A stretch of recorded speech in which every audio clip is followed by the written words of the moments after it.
Rolling of the sleeves भनिन्छ नि के का लागि नयाँ चिज बनाउनलाई हाम्रो लेयर्ड बिरयानीको अपार सफलतापछि अब यहाँहरु समक्ष आउँदैछ प्रोटिन पुलाव खाओ खाओ प्रोटिन पुलाव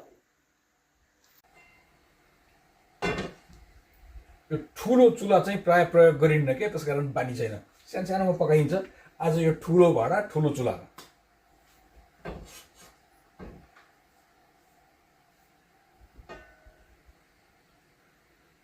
तेल तताउँदै के का लागि प्रोटिन पुलाव खाओ खाओ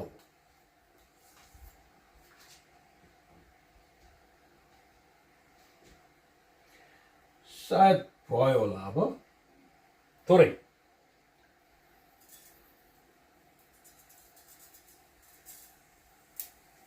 यो जिरा हाल्यो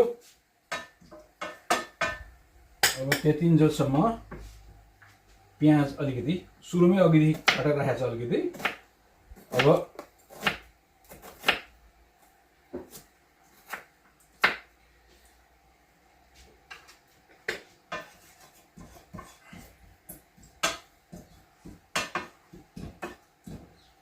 यो भयो जस्तो लाग्छ है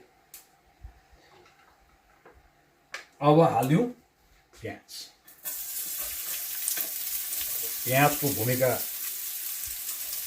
मैले भनिरहनु पर्दैन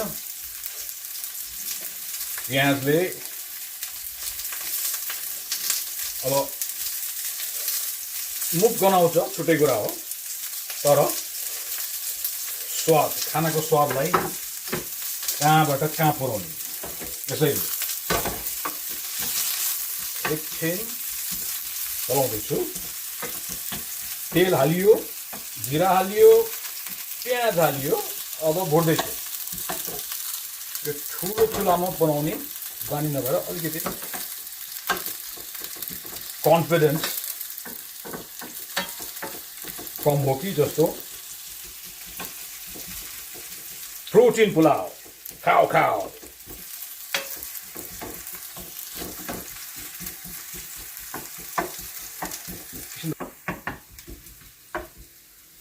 प्याज पाक्दैछ त्यतिन्जेलसम्ममा एउटा खुर्सानी काटेर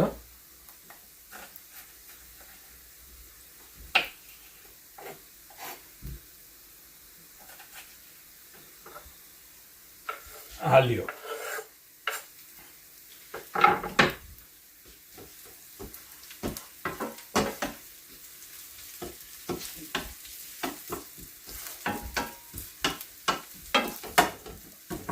अब हाम्रो स्वादमा खुर्सानी नभए पनि नहुने अब भए पनि अलिकति पिरो भइहाल्ने अब यो प्रोटिन पुलाव खाओ खाओ भाव हुनाले प्रोटिन त चाहियो के हो त प्रोटिन भन्दाखेरि अब यो के होला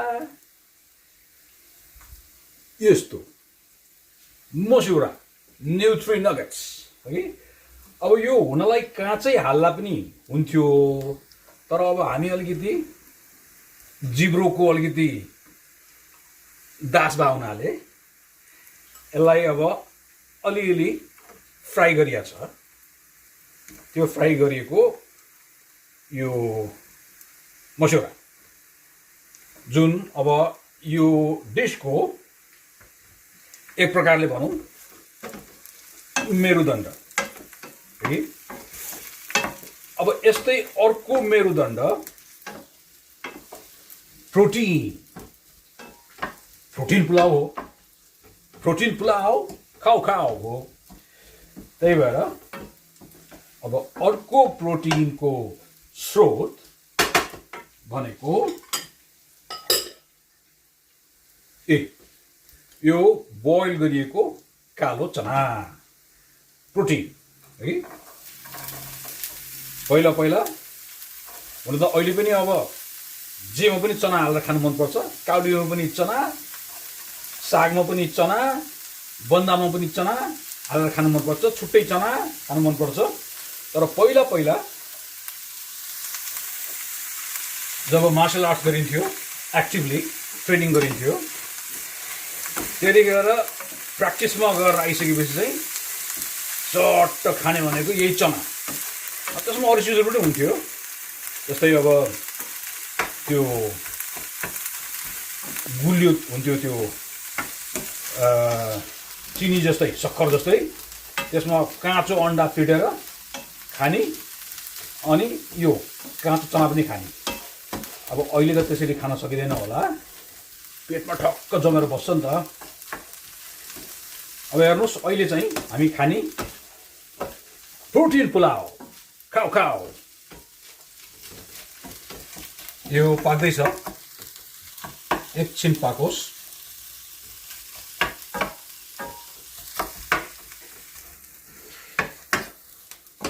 अब दुईटा प्रोटिन युक्त प्रोटिन पुलाव पाक्दैछ, चना र मस्यौरा, न्युट्रिनगेट्सको है। यसमा हामी हालौँ अलिकति बेसार। बेसार ठिकै ठिकै, अब कडा बेसार छ भने थोरै, त्यति धेरै कडा छैन भने अलि धेरै। यहाँ त्यति कडा हुन्छ जस्तो लाग्दैन मलाई। त्यसपछि हालौँ नुन।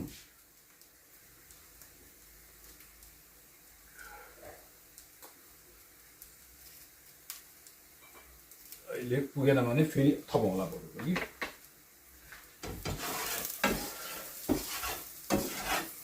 अलिकति चलाइयो नुन र बेसार। त्यसपछि अर्को एउटा निकै महत्त्वपूर्ण यसको एलिमेन्ट आउँदैछ। त्यो भनेको अलिकति सुक्खा हुन्छ कि क्या हो, तेलको अलिक अन्दाज भएन जस्तो छ। ठिकै छ, खैर दही हालौँ। दहीले अलिकति भिजाइदिन्छ, सुक्खा भएको छ भने यसको आड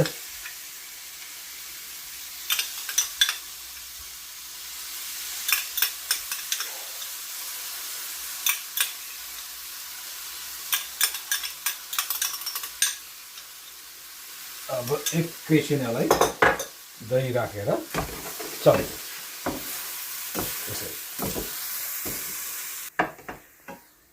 अब दही मिसाइएको प्रोटिनयुक्त यो डिस प्रोटिन पुलाव, खाऊ खाऊ पाक्दैछ।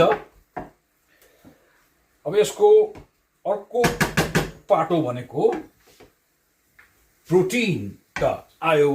अब प्रोटिन पुलाव बन्नलाई, पुलाव त बन्नलाई चाहियो मेन कुरा, त्यो भनेको चामल।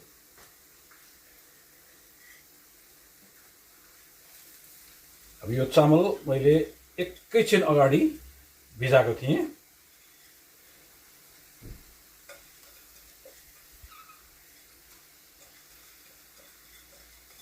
चामल त्यति धेरै खाइन्न, हेर्नुहोस्, त्यही भएर चामलको त्यति अनुभव छैन, अलिक कमै खाइन्छ। एकैछिन यसलाई मिसाइदिउँ।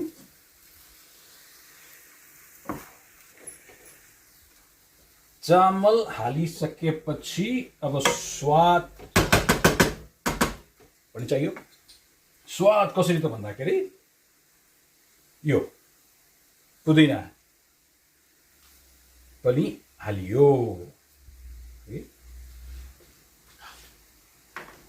पुदिना। अब त्यसपछि हेर्नुहोस्, यो पानी, यो चना उमालेको अघिको पानी हो यो, पहिला त्यही हालेँ मैले, किनभने चामल छ, पुलाव, प्रोटिन पुलाव, खाऊ खाऊ। अब यो पानी यसमा हालियो, तर यो पानी त्यति त पुग्दैन, त्यस कारणले अलिकति अब आवश्यकता अनुसार पानी हाल्नु पर्यो। यो पानी अलिकति आफ्नो आवश्यकता अनुसार हाल्ने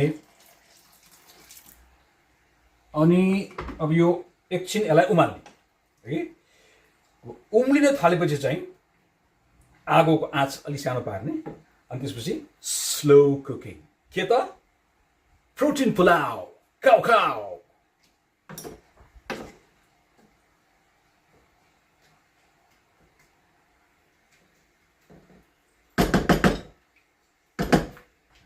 हाम्रो प्रोटिन पुलाव अब उम्लिन थालिसक्यो हेर्नुहोस् अब चाहिँ आगोको आँच अलि सानो पारौँ अनि यसलाई अब स्लो कुकिङमा राम्रोसँग पाक्न दिनलाई यसलाई एकछिन ढाकेर राखौँ प्रोटिन पुलाव खाऊ खाऊ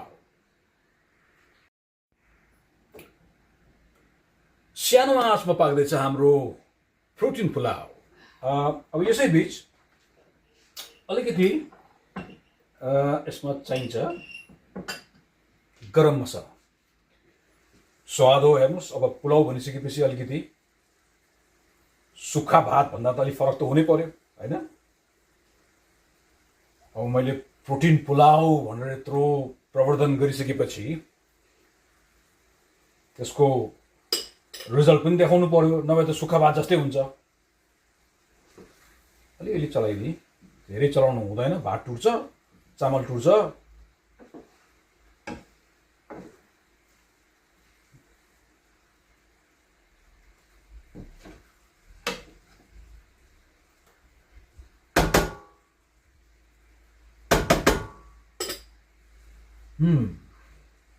हुन त अघि पनि आइरहेको थियो अब गरम मसला हालेपछि झन् प्रोटिन पुलाव खाऊ खाऊ सानो आँचमा केही बेर पकाइसकेपछि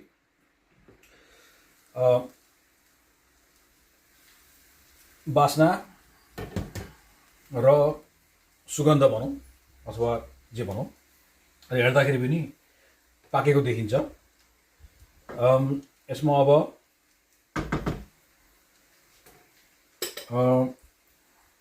पहिला यो अफ गर्छु ग्यास अनि गार्निस धनिया हुन त अघि सुरुमै हामीले थोरै पुदिना पनि हालेका थियौँ त्यसैको कमाल होला आइराखेको छ हरहरती माफ गर्नु होला अब धनिया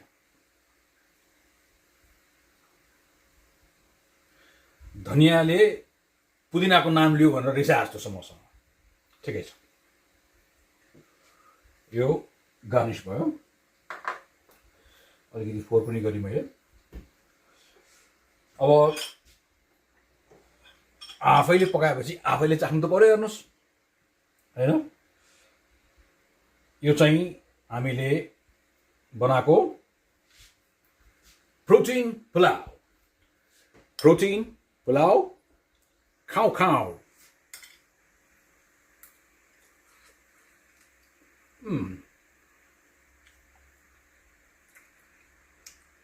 राम्रो लाग्यो मलाई त तपाईहरुलाई कस्तो लाग्थ्यो थाहा छैन ट्राई गर्नु होला it's worth it protein pulao खाऊ खाऊ